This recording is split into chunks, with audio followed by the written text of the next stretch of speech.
오늘 우리가 볼 말씀은 열왕기상 19장 11절부터 14절까지가 되겠습니다. 19장 11절부터 14절까지의 말씀 먼저 읽어보겠습니다. 여호와께서 이르시되 너는 나가서 여호와 앞에서 산에 서라 하시더니 여호와께서 지나가시는데 여호와 앞에 크고 강한 바람이 산을 가르고 바위를 부수나 바람 가운데 여호와께서 계시지 아니하며 바람 후에 지진이 있으나 지진 가운데에도 여호와께서 계시지 아니하며 또 지진 후에 불이 있으나 불 가운데도 여호와께서 계시지 아니하더니 불 후에 세미한 소리가 있는지라. 엘리야가 듣고 겉옷으로 얼굴을 가리고 나가 굴 어귀에 서매 소리가 그에게 임하여 이르시되 엘리야야 내가 어찌하여 여기 있느냐.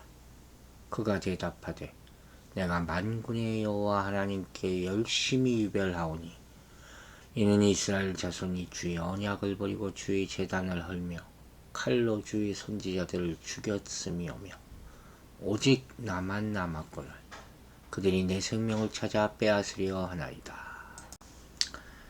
자, 엘리야가 다시 하나님의 음성을 듣습니다.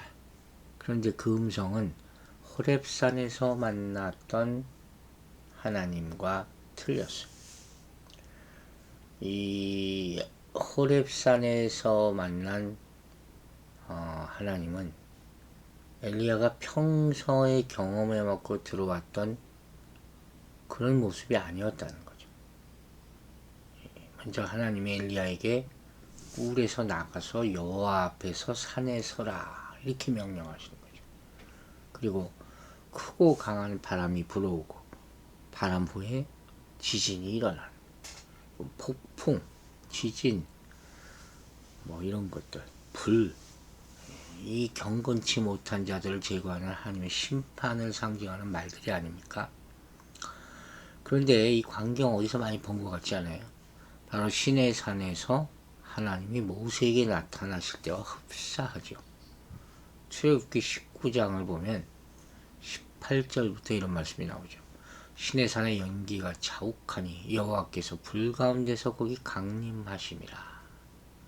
그 연기가 옹기까마 연기같이 떠오르고 온 산이 크게 진동하며 나팔 소리가 점점 커질 때에 모세가 말한즉 하나님이 음성으로 대답하시더라. 여호와께서 지나가신다 하는 말도 특별하죠. 이건 봐라 여호와께서 지금 지나가시지 않느냐 이런 표현이에요. 감탄과 감격이 내포된 이 지나가시는 모습을 옆에서 보고 와 하는 이런 묘사라고 할 수 있죠. 이런 광경이 다 여호와 하나님의 영광과 임재를 나타나는 거죠. 하나님이 모세를 만나실 때는 모세가 바위 틈에 있었고 하나님이 그 앞을 지나가셨다고 출애굽기 33장에 나옵니다. 본문에서는 엘리야가 굴 어귀에 있을 때 굴 바깥에 하나님이 나타나셨던 거죠. 직접 보진 못하죠. 보면 죽는다 그랬으니까. 지나가시는 것만 봐도 어마어마한 거죠. 물론 엘리야도 갈멜산에서 불을 내시는 하나님을 경험했죠.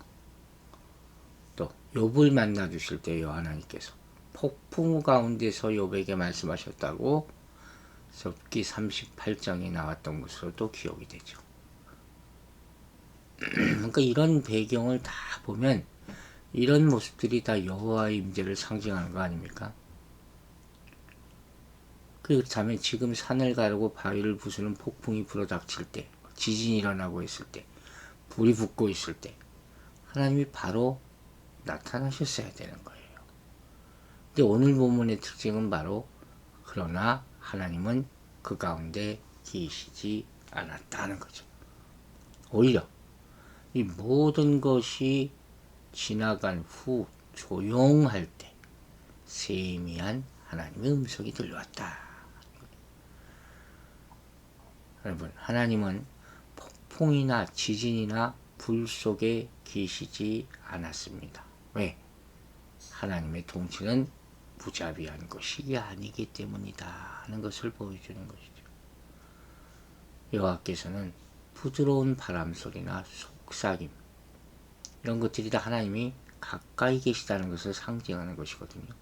그 속에서 나타날 수 있다는 거예요. 다시 말해서 하나님은 온유함과 인내와 오래 참으심으로 죄인들을 참으시고 자비가 허용될 수 있는 한 오래도록 심판을 연기하시는 그런 사랑 속에서 나타나시는 분이다 하는 것을 보여줍니다.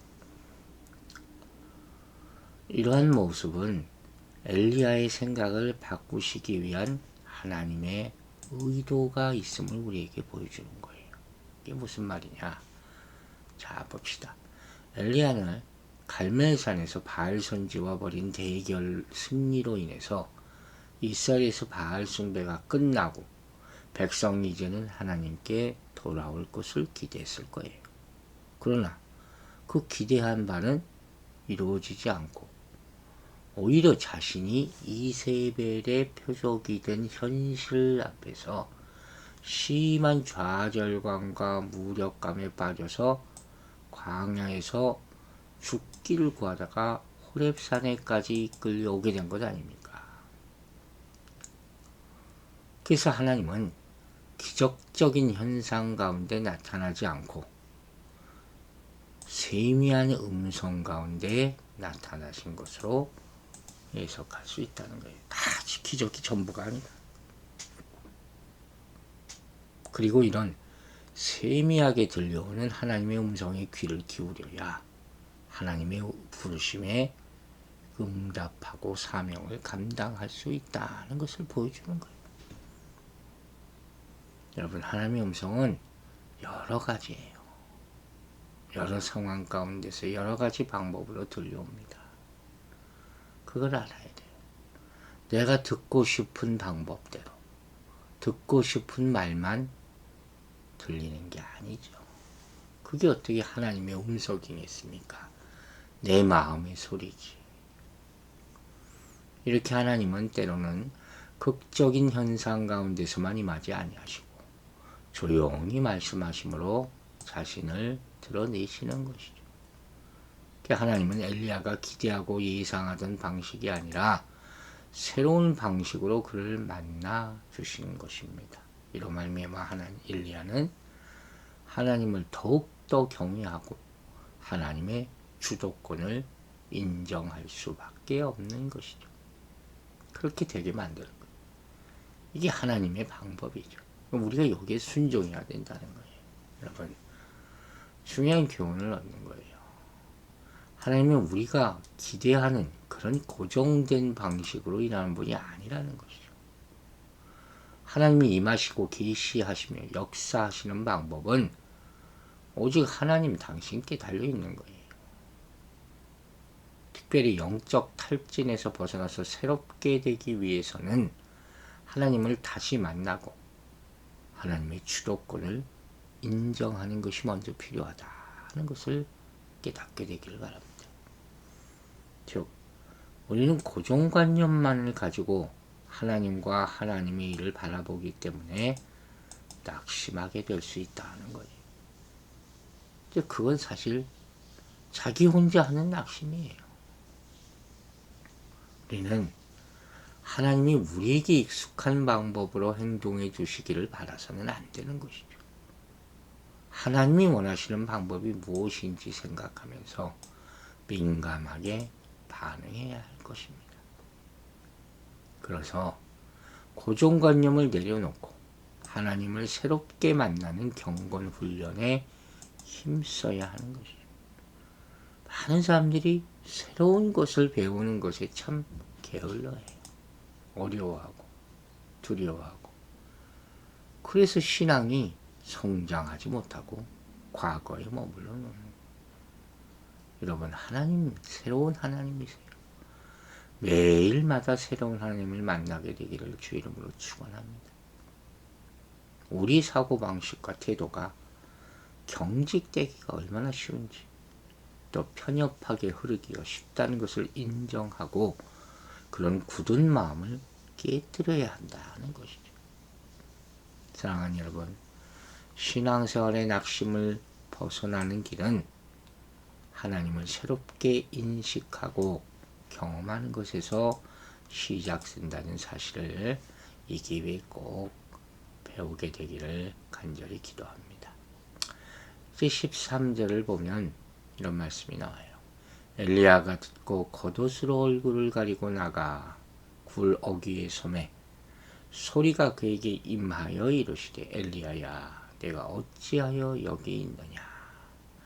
자, 세미한 소리를 들은 엘리야는 겉옷으로 얼굴을 가리고 밖으로 나가죠. 겉옷으로 얼굴을 가렸다는 것은 하나님의 얼굴을 본 자는 살 수 없기 때문이다. 그러겠죠? 이 엘리야가 들은 세미한 음성은 이런 것이에요. 엘리야야, 내가 어찌하여 여기 있느냐. 저는 이 말씀을 오늘의 주제로 봐요.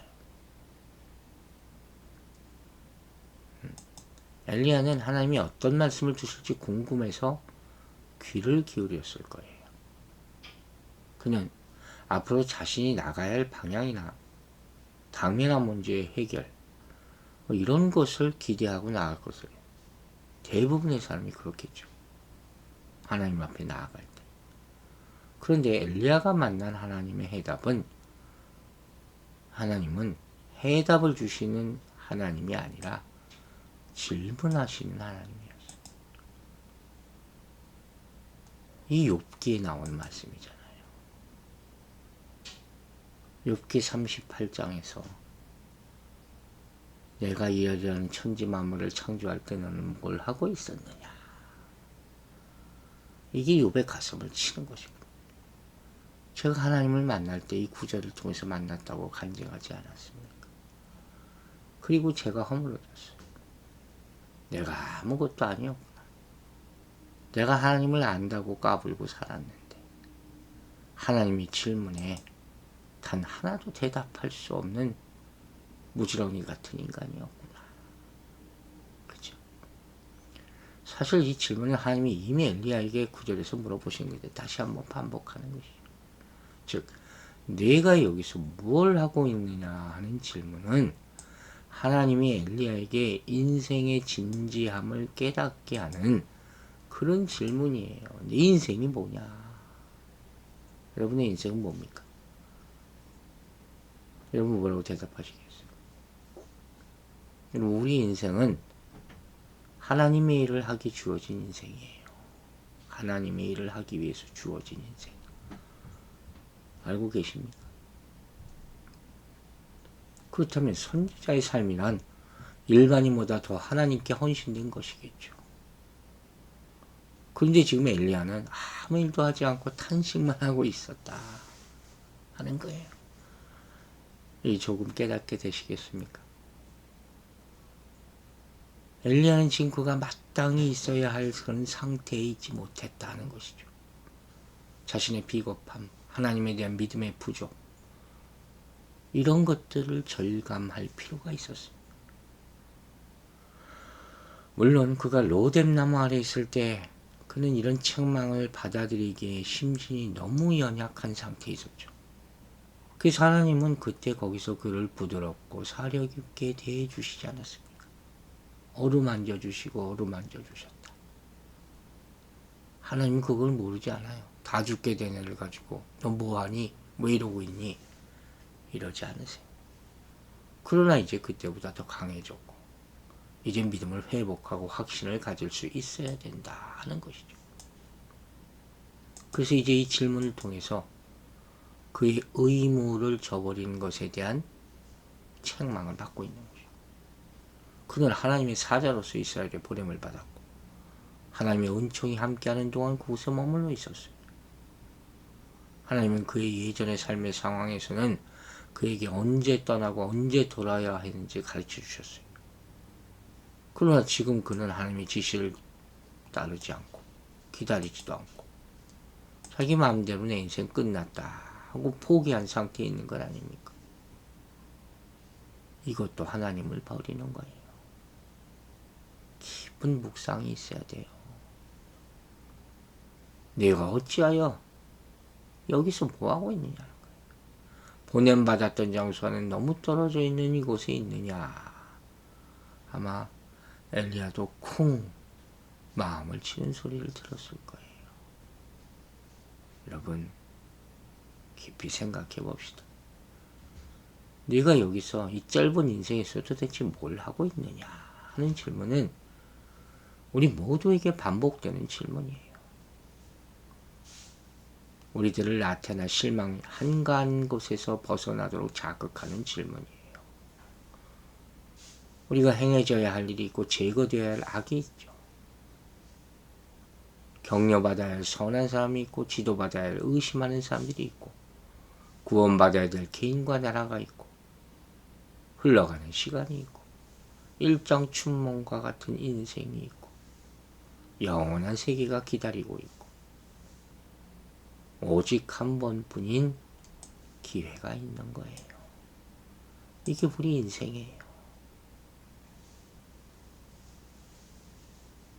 자, 이제 14절을 봅니다. 그가 대답하되 내가 만군의 하나님 여호와께 열심히 유별하오니 이는 이스라엘 자손이 주의 언약을 버리고 주의 제단을 헐며 칼로 주의 선지자들을 죽였으며며 오직 나만 남았거늘 그들이 내 생명을 찾아 빼앗으려 하나이다. 자, 이제 엘리야의 응답이 나오죠. 엘리야는 또 뭐라고 불평을 합니까? 앞에 했던 말이에요. 이스라엘 자손이 하나님의 언약을 버리고 하나님의 제단을 헐었고 하나님의 선지자들을 죽였는데 이제 자신의 목숨까지 노리고 있다. 10절에서 했던 얘기를 계속하고 있는 거예요. 이게 또 우리 연약한 모습이 아닐까도 생각이 되네요. 하나님이 동일한 질문을 하시고 대답하게 하신 것은 그렇다면 뭐예요? 그만큼 이 질문과 대답이 중요하기 때문이죠. 하나님은 우리의 마음을 계속 살펴보시고 계시는 거거든요. 혹은 앞선 엘리야의 대답이 올바르지 않기 때문에 다시 질문하신 것일 수도 있다는 말이에요. 즉 하나님은 엘리야의 정체성과 사명에 대해서 질문하시는데 엘리야는 계속 남 탓하면서 자신의 처지만 한탄하고 있다. 참 이게 답답한 관계죠. 솔직하게 자신의 과오도 있다는 것을 인정하고 회개하는 마음으로 하나님께 나아와서 올바른 상태로 회복되기를 바라지 않고 오히려 같은 변명을 계속함으로써 자신을 정당화시키려고 하고 있는 안타까운 모습. 이게 우리의 모습이 아닐까 하는 것이죠. 이와 같이 그는 자기 의에 집착하고 있었던 것이죠. 하나님께 대한 의무는 간과하고 이미 다 잊어버렸던 거죠. 여러분, 하나님은 우리를 부르실 때는 사명을 주시기 함이라고 했죠. 이거 죽을 때까지예요. 잊지 마세요. 그를 일하도록 부르신 분이 하나님이었던 것처럼 그만두게 하실 분도 하나님이세요. 변명은 하나님으로부터 벗어난 자들이 하나님으로부터 이제까지 보호하심을 망각했음을 증명하는 추한 모습일 뿐이에요. 가장 최선의 길은 자신의 죄를 인정하고 하나님께로 즉시 돌아가는 것뿐입니다. 어찌하여 내가 여기 있느냐? 기도하겠습니다. 아버지 하나님, 오늘도 귀한 음성을 들려주심을 감사드립니다. 하나님의 세밀한 음성을 놓치지 않는 우리들 되게 하여 주시고 더 귀 기울이고 더 성결하게 하여 주시옵소서. 우리의 방법대로 하나님의 음성을 들으려 하는 그런 고정관념을 버리게 하여 주시고 우리의 기대대로 하나님의 뜻이 나타나기를 생각하지 않도록 우리를 새롭게 만들어 주시옵소서. 어찌하여 여기 있느냐? 엘리야를 향한 물음이 바로 나를 향한 물음인 줄로 깨달아 알게 하여 주시고, 이와 같이 질문하시는 하나님 앞에 우리의 인생이 오로지 하나님을 위해 주어진 인생임을 깨닫게 도와 주시옵소서. 일장춘몽과 같은 오직 한 번의 기회밖에 없는 인생이라면 그 기회를 통해서 하나님께 영광 돌리는 그런 인생이 되게 축복하여 주시옵소서. 성도들의 삶은 오늘 하루도 주님께 맡기오니 주께서 하나님의 음성을 들을 수 있는 자리에 마땅히 들을 수 있도록 축복하시기를 간절히 구하오며 예수 그리스도의 이름으로 기도했습니다. 아멘.